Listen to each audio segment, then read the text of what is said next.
ሰላም ሰላም ውድ የፒኬቲቭ ተከታታዮቼ እንደምን ቆይታችኋል? እኔ በጣም ሰላም ነኝ።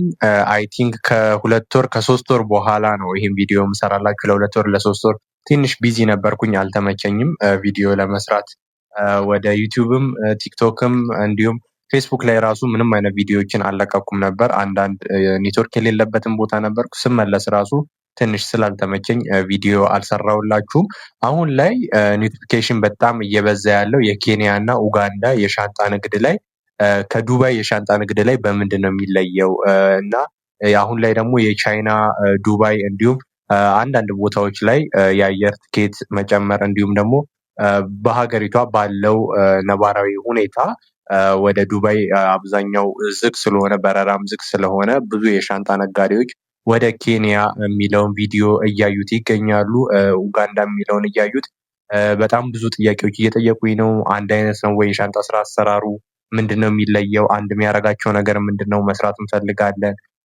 ፓኬጅ አዘጋጅና አንድ ላይ ውሰደን። በጣም ብዙ ኖቲፊኬሽን በኬንያ ቪዲዮ ላይ ቫይራል እየወጣ ያለ የኬንያ ቪዲዮ ነው። ለምን አብዛኞቹ በረራዎች ወደ ኤዥያዎች ያሉት ወደ እንደዚህ የንግድ ሀገራት የተባሉት ላይ በብዛት ወደ ቻይና የሚሄዱ ወደ ህንድ እና ቱርክ የሚሄዱ ሰዎች በዱባይ ትራንዚት ወይም ደግሞ ፍላይ ዱባይ እና ኤምሬት ትራንዚት አድርገው ነበር የሚሄዱት። እንዲሁም ቀጥታ ዱባይ ሄደው የሻንጣ ንግድ ይዘው ስለሚመጡ ያ የአየር ወይም ደግሞ ትኬት መጨመር ነበረ መጀመሪያ ላይ። አሁን ደግሞ በነባራዊ ሁኔታ ትኬትን ማግኘት በጣም ከባድ ነው። ሁለተኛ ያው ወደዛም ሀገር ብዙ ሰዎች እየሄዱ ስላልሆነ የሻንጣ ንግድም ጋፕ ስላለ በተለይ ወደ ዱባይ አሁን ላይ ትንሽ ከባድ ነው። ስለዚህ ወደ ኬንያ የሚለው ቪዲዮ በጣም ብዙ ሰዎች እያዩት ጥያቄዎችን እየጠየቃችሁኝ ስለሆነ ለሱ መልስ ልመልስላችሁ መጥቻለሁ ማለት ነው። በመጀመሪያም ላይክ አድርጉ፣ እንዲሁም ኮሜንት ላይ ጥያቄ ብጠይቁኝ የምመልስላችሁ ይሆናል። ሰብስክራይብ አድርጉ። ይመቻችሁ። አሁን ቀጥታ ወደ ኬንያ የሻንጣ ንግድ ለመግባት ንግድ ፍቃድ ያስፈልገናል ወይ ብሎ በጣም ብዙ ሰው ጠይቆኛል።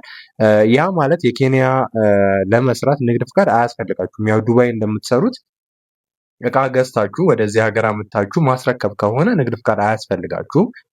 ንግድ ፍቃድ ያስፈልጋል ብዬ የሰራሁት የነበረው ከድሬዳዋ ለምታመጡት ብዛት አድርጋችሁ ለማምጣት ጉምሩክ ስታናግሩ ንግድ ፍቃድ ካላችሁ የመፈቀድ እድል ስላለው ነው እንጂ የኬንያው ላይ እንደዛ የለውም። ብዙ ቦታ ኬላዎች አሉ፣ ብዙ ቦታ ፍተሻ አለ። አብዛኞቹ እዚህ ሀገር ላይ የራሳቸው ስቶር ያላቸው በተለይ ቦንዳ ልብስ እና ቦንዳ ጫማ የሚሸጡ ሰዎች ከዛ ሀገር ሄደው ሲመጡ ቀጥታ እዚህ ሀገር ላይ ስቶር ስላላቸው የስቶር ንግድ ፍቃድ ሊኖራቸው ይችላል። ከዛ በስተቀር ግን ወደዛ ሲሄዱ 4፣ 5፣ 6 ይተዋወቃሉ። በጣም ብዙ ነጋዴዎች አንድ ላይ የሆኑ ይሄዳሉ።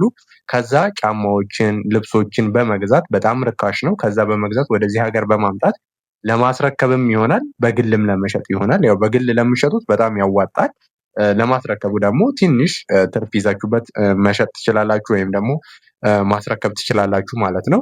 እንደ ዱባይ ንግድ ግን የሰው እቃ ይዛችሁ አብዛኛው ትርፍ እናገኛለን፣ እንደዛ የለም። ልዩነቱ እዚህ ጋር ነው የሚጀምረው። ዱባይ ላይ የራሳችሁን እቃ ግማሽ ገዝታችሁ ግማሽ የሰው እቃ በኪሎ ይዛችሁ ነበር የምትመጡት። የኬንያ ላይ ግን አብዛኞቹ ስልክ ከ2 ከ3 በላይ ይዞ መምጣት ስለማይቻል ስልክ የሰው ልትይዙ ትችላላችሁ። አንዳንድ ታብሌቶች ምናምን የሰው ልትይዙ ትችላላችሁ እንጂ ከዛ በስተቀር ጫማ፣ ልብሶች ምናምን ቦንዳዎች አዳዲሶቹን እነኝን ኤሌክትሮኒክስ እቃዎች ለየት ያሉ አንዳንድ እቃዎችን ይዛችሁ የምትመጧቸው አሉ። እነሱን በራሳችሁ ብር ከፍላችሁ ነው እንጂ ይዛችሁ የምትመጡት የሰውን በኪሎ ይዛችሁ ከኬንያ አትመጡም።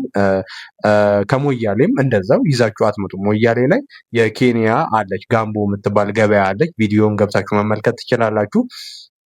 እዛ ከጋምቦ ገብታችሁ የኬንያ ገበያ ነች። ከዛ ገዝታችሁ ወደ ኢትዮጵያ ልብሶችን፣ ቦንዳዎችን፣ የተለያዩ እቃዎችን ይዛችሁ መምጣት ትችላላችሁ እንጂ የሰው እቃ አብዛኛውን አታገኙም፣ ወይም ደግሞ የሰውን እቃ በኪሎ ይዛችሁ መምጣት አትችሉም ማለት ነው። የአብዛኞቻችሁ ጥያቄ የነበረው ይሄ ነው። ይሄንን የመለስኩላችሁ ይመስለኛል። በመቀጠል ንግድ ፍቃድም አያስፈልገውም። ቀጥታ ሄዳችሁ እቃችሁን ገዝታችሁ ያው የሚከፈል እቃ አለ። በባስ የምትመጡ ከሆነ በባስ የየራሱ የሆነ ሕግ አለው ከነጋዴዎቹ ጋር። እሱን ተነጋግራችሁ እሱን እያደረጋችሁ ወደዚህ የምትገቡ ይሆናል ማለት ነው። ሌጋል ነው ሌጋል አይደለም የሚልም ጥያቄ በጣም ብዙ ጥያቄ አለ። ለመሄድ ለመምጣት ራሱ ብዙ ሰዎች ህገወጥ ነው የመሰላቸው። በባስ ለመሄድ ህጋዊ ነው። ከዚህ ከአዲስ አበባ ከላምበረት ተነስቶ ሞያሌ የሚሄዱ መኪኖች አሉ። በየቀኑ መኪና አለ። ከሞያሌ ተነስቶ ደግሞ ናይሮቢ የሚሄድ ባስ አለ። ጠቅላላ 24 ሰዓት ነው በባስ የምትጓዙት።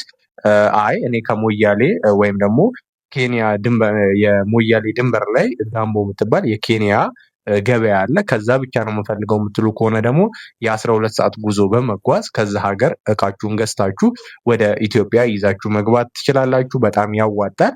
እኔ በራሴ ሄጄ የሰራሁት ቪዲዮ ስላለ ውስጥ ገብታችሁ ማየት ትችላላችሁ። በጣም ያዋጣል። እንደ ጀማሪ በተለይ ደግሞ እንደ ጀማሪ ከሆናችሁ ቦንዳ ልብሶችን መጀመር ለምትፈልጉ አብዛኛው ከቦንዳ ልብስ ራሱ የቦንዳ ጫማዎችን መሸጥ ለምትፈልጉ ሰዎች ለማስረከብ የምትፈልጉ ሰዎች በእኔ ስታንዳርድ አንደኛ ደረጃ የምሰጠው ከሞያሌ ብታመጡ ነው። አብዛኞቹ ከድሬዳዋ እንደዚሁም ከሐዋሳ ራሱ አለ። ሐዋሳ የሚመጣው ከዛው ከሞያሌ ነው። ባይዘወይ ከዲላም የሚመጣው ከዛው ነው። በዛው በመንገዳችሁ ላይ እያለፋችሁ ስትሄዱ ከሞያሌ ስትሄዱ ይቀንሳል። ዲላ ሲደርስ ትንሽ ይጨምራል። ሐዋሳ ሲደርስ ይጨምራል። አዲስ አበባ ሲደርስ ደግሞ በደንብ ይጨምርና መረከብ ትችላላችሁ።